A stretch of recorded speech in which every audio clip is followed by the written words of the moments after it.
talk about what I read in December.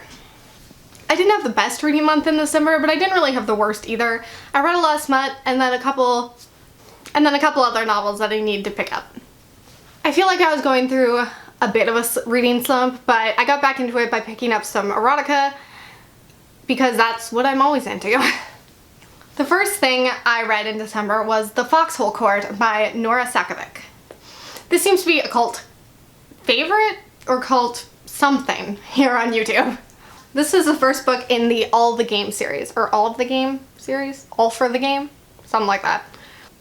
The main character is Neil Jostin, I don't know, I'm doing terrible today, it's fine. And he's been on the run from his criminal overlord father. He's been kind of bouncing around from town to town with his mom, who has recently died, I believe. And so now he's settled down in this one community to go to school and play Exy, which is this made-up sport that to me just sounds like lacrosse, but I don't know shit about sports, so I don't know what the difference between Exy and lacrosse is, but apparently there's something.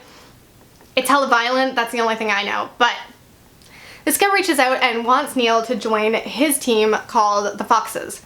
And they're basically this ragtag team of misfits who no one really believes in except for the coach. Somehow the coach ends up talking Neil into it, and before he knows it, he's in this new school with all these new teammates, and boy is it an interesting ride. Despite hearing a lot about this book, I apparently didn't know a lot going into this because I had heard that it was a LGBTQ plus sort of story, but I didn't know who the relationships were between or anything, and turns out in this first book, there is no relationship. There's no flirting, there's no nothing. So that was kind of a surprise, considering I thought the romance was like the main part of the story, but that is definitely not the case. I was actually expecting the writing to be worse than it was, but I wouldn't necessarily say the writing was good either. But the book was definitely addicting. I see why so many people were into this when it came out. The characters are all very weird, but memorable. The interactions are so bizarre, and I think that's where the weird writing, and I think that's the one part of the writing I can't really wrap my head around, is just the interactions seem so bizarre and so out of place, and just certain things that characters say, you're like, what? Character motivations only kind of make sense, but it's just such a fun ride that I feel like you don't care. It's just one of those series that's addicting and interesting while you read it, even though you can look at it and go like, yeah, okay, this isn't the best series in the world. It's a guilty pleasure. I really enjoyed my time reading this first book, and I'm actually reading the second book right now, and I'm enjoying that too. I actually realized that the relationship that's coming is not between the characters that I thought it was, it's between a totally different character that I wouldn't have never seen coming, so that's interesting. I gave The Foxhole Cord 4 out of 5 stars. The next book I read was The Devil's Advocate by Ashley Jade. This is the sequel to The Devil by Ashley Jade, which I loved and read in November. I described The Devil as kind of Cruel Intentions-y because it's just very over the top and taboo and salacious, but really good after it gets going. The Devil's Advocate was kind of more of the same. It involves these 3 characters, Cain, Damien, and Eve. Clearly they're going for a biblical thing, if that's not obvious. It's hard to explain, obviously, what this sequel is about if you haven't read the first book. But I will say I didn't enjoy it as much as the first book because I realized I just don't care about Eve's character. I just don't care about Eve's character. She's supposed to be the main character, and yet she's by far the least interesting of the 3. I very much enjoyed the dynamic between Cain and Damien, and I just wanted more of that, and that is not what this book was about. So I gave it 3 out of 5 stars. It was still good enough to read. If you like the first one, I would absolutely recommend reading the second one, but I just didn't love it as much as the first one. The next thing I read was Beg Me by Shiloh Walker. This was a smutty novella that I just didn't really enjoy. This was about a character who's dealing with her husband's death as well as dealing with a rape from her husband's brother. It was way too short of a book to try and tackle this really serious subject, and it kind of didn't do it in the best way. The main character ends up hooking up with her husband's best friend because she wants to get her love of sex back. But honestly, the sex scenes were so awkward. One of them, it basically feels like she rapes him, and afterwards she realizes that she's done something wrong, but basically decides that she doesn't care because it was worth it. Because now she finally has her self-esteem back, and I was like, okay. It was bad. I would not recommend reading this. I think I gave it 2 out of 5 stars, but honestly, it was a 1 star. It deserved 1 star. It wasn't good. The next thing I read was Down Among the Sticks and Bones by Shiloh McGuire. This is the second book in the Wayward Children series. They are portal fantasies about kids who go to this school after they come back from their, like, mystical worlds. This one was about Jack and Jill, 2 sisters who end up in the moors. One of them ends up working for, like, Dr. Frankenstein, basically, and the other one ends up essentially bedding with Dracula.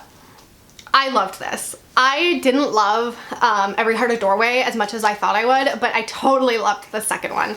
The atmosphere in this one was just so great. I enjoyed both characters' perspectives and the way they grew and changed. And it feels like a fairy tale or a children's story being read to you. And I'm super excited to pick up the rest of the series because this one was just so enjoyable. I gave it 5 out of 5 stars. The next thing I read was Desperate Measures by Katee Roberts. This is a smutty Jasmine and Jafar retelling, and I really enjoyed this. I didn't think I would. He kills her father and basically kidnaps her, but she's not going as against her will as you think she is. I feel like they fleshed out her character really well as his character, honestly. They made him, like, a very, like, morally ambiguous character. I didn't like the ending. It felt very, like, out of place with the rest of the story. But the story itself was really good. I really liked their dynamic. I liked their sexual encounters. I got sick of the daddy little girl thing because that's just not my thing. It makes me cringe. But the story overall was really fun and really engaging, and I can't wait for the second one. I gave it 4 out of 5 stars. I'm trying to rush through this because my camera is dead. The next thing I read was An Unwanted Guest by Shari Lapena. I didn't like this. I thought I would. I was really looking forward to this. It's about a bunch of guests who show up at this inn, and then, like, they start dying one by one, and you're trying to figure out who the killer is. I've always wanted to kind of read more Agatha Christie style murders, and this was very much like that, but I just personally wasn't engaged with it at all. I didn't connect with any of the characters. I didn't care about any of the characters. They all could have died and it would not bother me one bit. I knew pretty quickly who the murderer was because it becomes obvious when you're not going back to that person's perspective that they're the killer. I just feel like this was a really boring, really obvious murder mystery, and there was nothing really there to hook me. I gave it 2 out of 5 stars. The next thing I read was Havoc at Prescott High. This was a smutty reverse harem book. I've heard one reverse harem book before, but this was, like, I feel like my first foray mostly into reverse harem because the other one was like a dystopian novel. This is this took place in a high school setting with this main character who ends up she ends up hiring this gang of dudes who used to torment her because they were hired by her ex-best friend. Now she's hired them to torment a list of people, and their payment is that she'll, like, hang out with them, basically. I enjoyed this for what it was. I thought it was really fun, but like, it wasn't anything amazing. It's not anything I'm really gonna remember. The sex scenes were really kind of lackluster, I found. Like, I've read a lot of smutty books, and so some sex scenes stick out to you more than others. These ones were entirely forgettable, entirely skippable. They did not do anything for me. I liked the main character a lot, actually, but I didn't care about the main love interest in this book, so that was kind of a problem. There's a lot of characters out there in the smutty world of literature like him, and he was kind of like a step below most ones I've read.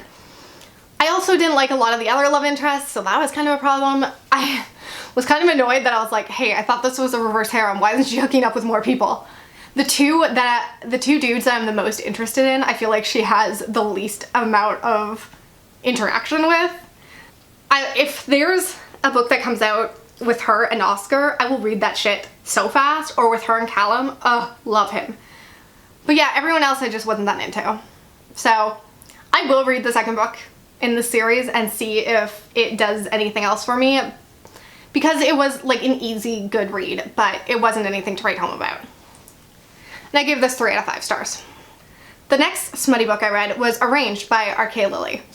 This is an arranged marriage kind of book, if you couldn't tell by the title.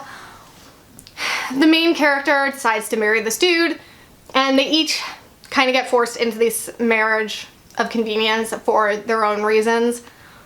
I've read an R.K. Lilley book before, and it's always stuck with me. Like, I read it like at least 6 years ago, and I still remember it to this day.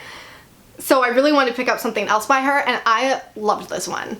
It wasn't like a 5 out of 5 stars, I gave it 4 out of 5 stars, but I just love the dynamic between the main character and the love interest. Like, he was such a dick, but he kind of did have his reasons, and I feel like that's a big problem in these types of books, is coming up with a good reason for why the main character is being an asshole. And I find most authors tend to fall short in that category, but I feel like this one kind of made sense, even if he was being a hypocrite about it. Like, people are hypocrites, that's just real life. But I feel like this one at least sort of made sense. And I mean, he was such a dick. But I loved their back and forth about it. I love the backbone she grew.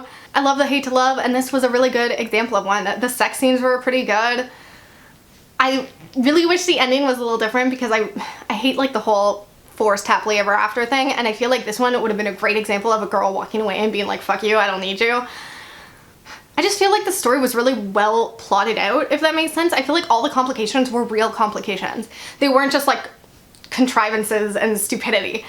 It was a really good one, and I would recommend you read it if you like that sort of bully, hate to love situation thing. 4 out of 5 stars.